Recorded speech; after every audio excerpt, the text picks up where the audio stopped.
She's absolutely fantastic running the machine learning program at Digital Catapult. Do you want to choose a chair? I'm going to sit in the middle. You sit in the middle, that's great.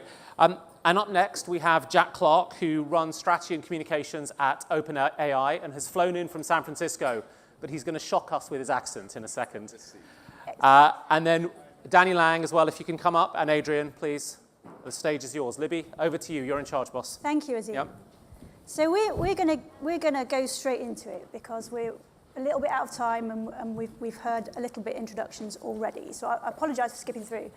This is really exciting. So I spent some time investing in hardware innovation, and then I've been doing machine learning for the last 5 years. And the interplay between algorithms, between data, infrastructure, hardware, that's what enables us to do what we can do now, but also it will affect what we can do in the future. And so that's what we're going to be talking about. So the first question I have for the panel is around, we all know that deep learning has had utility only in recent years, although it was invented several decades ago, and that's down to two things. One, the availability of compute, in particular GPUs, and data. Are there other techniques and approaches at the moment that show great promise but need compute or something else to really have great utility? Let's go with Jack. And we know that we definitely need methods that are less naive and have more implicit structure, especially if you're working on things like real-world robotics. You can't just spend like 1,000 years waving your arm about sort of randomly and smashing everything. You need to learn much more efficiently and converge much more efficiently. And as much as we'd like to do basically all of that in simulation and then transfer, I think that there's a need for more kind of priors. And so that's going to have us investigate different techniques or kind of fuse techniques with this generic deep learning machinery that we have available to us. Danny? Yeah, can you hear me? No? Yeah? Okay, good. Yeah, I think that it's very important, as I said in my talk, that right now we are very excited, but it's really, really Stone Age. Yeah, the algorithm that you saw in Breakout, that's the same used for the chicken. I mean, like that's level 1, yeah, and we have 1 million levels to go, yeah, to use a game analogy. We're looking at INN, we're looking at CNN, we're looking at LSTM, we're looking at adversarial nets. But when you start putting them together and you start layering them and stacking them, then that's when you get some very, very interesting effects out of it. I showed it with the curiosity, and I think that's just the beginning. I think we are very naive right now. We are celebrating these. We are celebrating the for loop and the while loop, yeah? But we haven't really written real programs yet. Yeah. Adrian, do you have something to add? Ooh. I just did. Exciting. Yes, sure. All great points. I think that first, echoing what Jack said, we need to have more priors, so we need to have some, for example, better sense of the physics, the way the world works, and incorporating that in will really help dramatically. We also need to have, I suggest, ways for algorithms themselves to learn and be able to abstract concepts out from something and then apply them elsewhere, more similar to the way that humans do. So pre-cooked priors, but also the ability to extract priors and apply them elsewhere.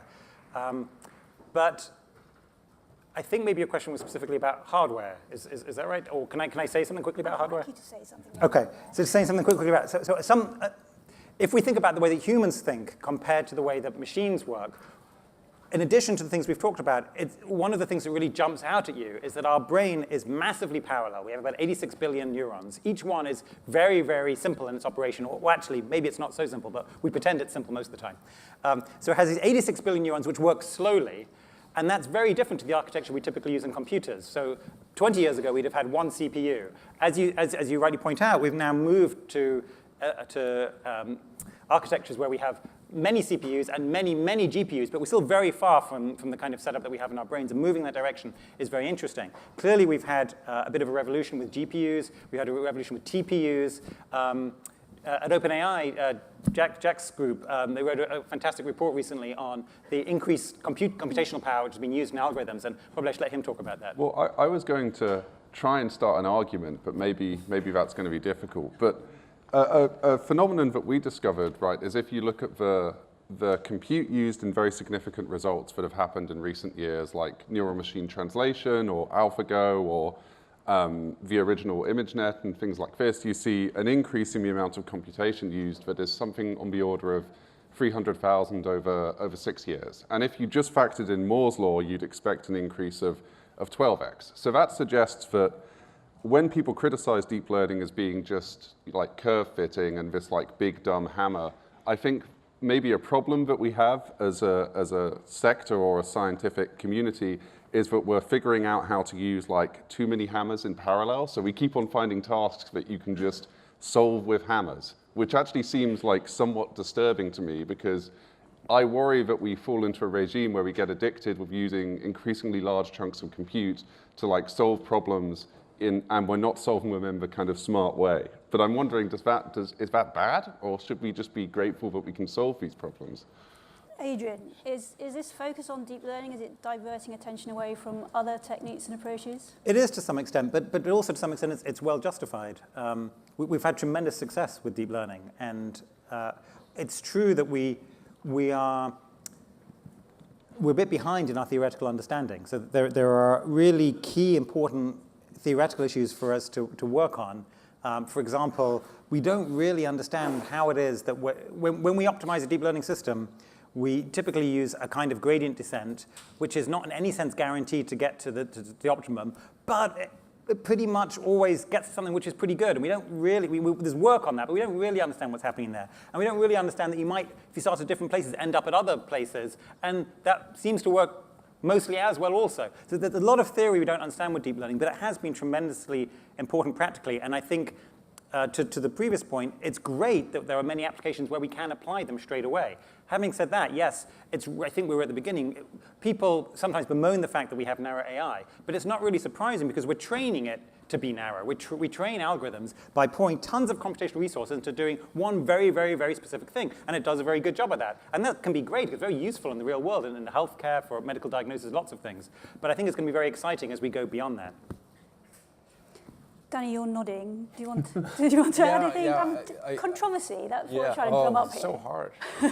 we agree so much, I'm afraid. But yeah, I think what's important is to also look at, we talk a lot about data, yeah, but to me, taking, a data set, using a machine learning algorithm and use, some simple logistic regression or whatever, and then use that to determine whether a person charged in court is a probable reoffender or not. To me, that's not AI. When IBM Watson hires a bunch of doctors to teach or train a simple learner how to cure something, that's not AI either. Yeah? So I think that there's that kind of data sets, but what's much, much more interesting is when we create the feedback loop, when you actually let these systems not just run on 20 million images from ImageNet that someone assembled and hand labeled, yeah? But what if it can create the data set dynamically and train itself on its weakest spots so that you have more active learning? That's one example, yeah? So that simulation doesn't become sort of this procedurally generated thing, but actually becomes a dynamic process. I think that as I said, I think we're very happy. We have some very interesting early results, but we're really just scratching the surface at this point. Well, and just to, I'm still trying to start a fight. Just Please give me a second. Just to Danny's point about simulators being useful, like, sure, it's useful to have a simulator. You can generate arbitrarily large amounts of synthetic data, run it as fast as you have computers. But I'm not sure we have many use cases where stuff trained in simulation is doing like economically valuable stuff in the real world today. Like, it seems like stuff that does supervised classification using static data sets like image recognition systems of what we have doing useful stuff around us. And I worry that at least in the regime of like reinforcement learning, we're yet to show stuff that transcends like interesting use cases in games. And OpenAI does this as well. We test on games, but it makes me very nervous because I haven't seen stuff that shows amazing performance on a game go out into the world and like heal people, like change the economy or anything like that. So could we just be wrong on that assumption? But like simulators matter in that sense. Yeah, so self-driving cars, they're 99% simulators, yeah, because you don't really learn a lot when you drive on the real streets, yeah, and bad stuff can happen, yeah. So simulators are very important there. You also use machine learning to generate those simulations, yeah, because otherwise they become very predictable, yeah. So for instance, you want, as an example, to train either a robot or self-driving car, you actually want to use machine learning. You want to use adversarial approaches to make the car crash, to make the car better at dealing with very adversarial situations. Yeah, when you actually drive a real car around in San Francisco, it looks crazy. It's actually not very crazy. 99.9% of the time, everybody is following the law, and the car is actually not learning anything new. No babies jumping out in front of the car and try to see if it will stop. Yeah. People generally don't do that. You think they do, but they don't. Yeah. So that's where you use machine learning actually to create these adversarial situations. Yeah. So I actually do think that simulations is an important step forward.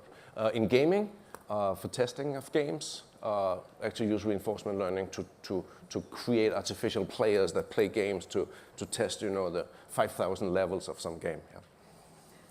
I know that if I'm driving in San Francisco, it is a bit crazy. But I think we should talk a little bit about two things which you've mentioned, which are a bit misunderstood and can sound a bit scary. Can sound a bit scary, and in some ways they are a bit scary. But it's important to understand them, I think. Which the ideas of curiosity and self-improvement. I talked about uncertainty very briefly in my talk. If you have an algorithm which knows how confident it should be in its prediction, then that can be very useful in the sense that if you imagine you're going into some weird new environment and the algorithm knows that it doesn't really know what's going on, it could switch to a safe fallback mode. So that's, in some sense, the first thing you can do with uncertainty. Know what you don't know, so know that you should be safe in that situation. But you can go a whole step further. You can use it to motivate a kind of curiosity. You can say, well, if I don't know how to behave in this kind of environment, I can figure out what sort of information should I most try to get so that I can improve my performance most effectively. And that's one way to think about curiosity, a sort of self-motivated drive to try to learn how to get better. And that is already happening. I know some people think that's scary, but we do have that already. We do have self-improving algorithms that work that way, and it's a good thing. But I don't know if people want to talk about that more. Can I move on? I want to talk a little bit about what the limitations of deep learning are. And in your talks previously, we started talking about deep learning being very good for perceptual tasks, but there are higher order tasks and reasoning, etc. How will algorithms or the interplay with algorithms and data and infrastructure enable this to go forward? We're going to have more hybrid models, or is deep learning going to do everything? Anyone? I mean, further to that compute point, I think we keep on being surprised by how far deep learning can go. But I think that the main problems you encounter with deep learning are what the objectives you specify for the algorithm are, and then it will kind of mindlessly go and fulfill that. And it's kind of like if you have a society and you say, we want to sort of encourage people to do lots of exercise, but you don't actually set all of the parameters around that correctly, and everyone decides to leave all of their employment and just do exercise all the time, and you have a nation of people who are incredibly strong and economically useless otherwise. That's sort of like the analogy to designing machine learning algorithms, where if you don't set your parameters correctly, they will sort of mindlessly go and solve that task with amazing efficiency. And I think that we keep on walking this tightrope where we discover that we're getting better and better at specifying the goals and reward functions so that we can solve this in a non-destructive way. But occasionally, as people show with safety examples or adversarial examples, there will be surprising fails which we don't fully understand. And that might inhibit deployment in critical cases like healthcare, perhaps.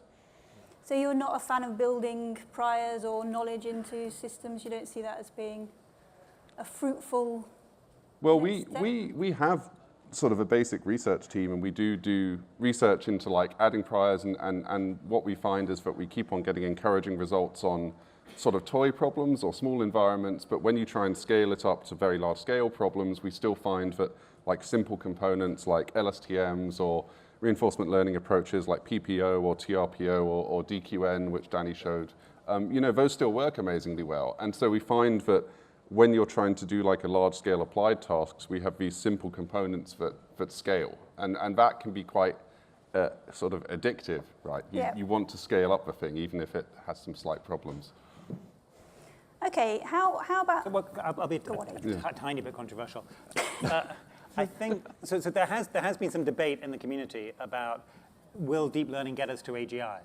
And my sense, and I'm not sure if my colleagues will agree, my sense is that it's pretty clear that it won't, that we definitely need more in order to get there. And some of the things that we've been talking about here, and things like additional priors, additional ways to think more generally, meta-learning approaches. So as far as I know, there's no one serious in the community that is saying deep learning is all you need. It's a great tool in our toolkit, but we need other things too. Danny? Yeah, I thought you were going to be controversial. I do think that we're going to get to general intelligence, artificial general intelligence. But with no more discussion. than deep learning. With a variety of technologies. Yeah. I don't want to get in these situations like many years ago when someone predicted that the world was going to need 10 computers and that's it, yeah? I feel that a lot of people are there today where they think, oh, it's deep learning and we're going to have CNN and INN and we're done, yeah? Well, there's going to be a lot more than that, yeah? But I gave the curiosity example. That fascinates me a lot because it's just one of the first very few examples of sort of, give it an intrinsic rewards function, yeah, that does not really relate to, collect the gold cubes, yeah. Give this intrinsic value, this intrinsic rewards function, and I can't stop thinking, what when we have, 100 machine learning systems building that intrinsic value to solve some other problem, yes, that transfer learning, continuous learning, curiosity, some other, intrinsic values, that's going to be the game changer, yeah. And in that process, there may be other technologies that come into play. What do I know? Yeah. I might take the other side of this, actually, which is we keep on being surprised by what these things can do. And I'll give you an example, which is Alphago. So let's take Go, which is like a complex game where you need to sit and come up with strategies that you execute over some lengthy time period to sort of deal with your opponent.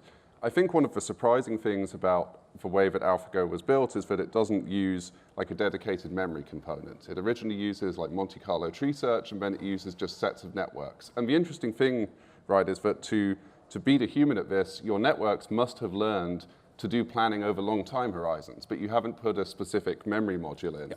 And I think that we keep on running into cases like this where, yes, you're using like loads of computers in a terribly inefficient way, but you're learning things which have the hallmarks of like more advanced cognitive capabilities than sort of correct critics say that these components can show. Yeah. And so I'd be a little wary of saying definitively it doesn't scale because we keep on finding that it scales in surprising ways. Yeah. Now that's not to say we've got like a thing in a basement at OpenAI, like no one does, and I'm not saying that we know something you don't, but I am saying that it's worth like sort of be prepared to be surprised, I think is how I'd put it with these components. Yeah. I've been surprised time after time how we can actually look at biology and then get inspired and it actually works. Which means that I sort of come back to that nature did spend millions of years through evolution to create these structures, and they're not crazy. They actually do work. Memory, working memory is a big deal. Yeah. Mm-hmm. Yeah. Azim, do we have time for one more question? I'm afraid we're really running tight. So do you want to thank your speakers at lunch? I would very much like to thank you all very much for your insightful comments, and I hope there'll be some questions afterwards.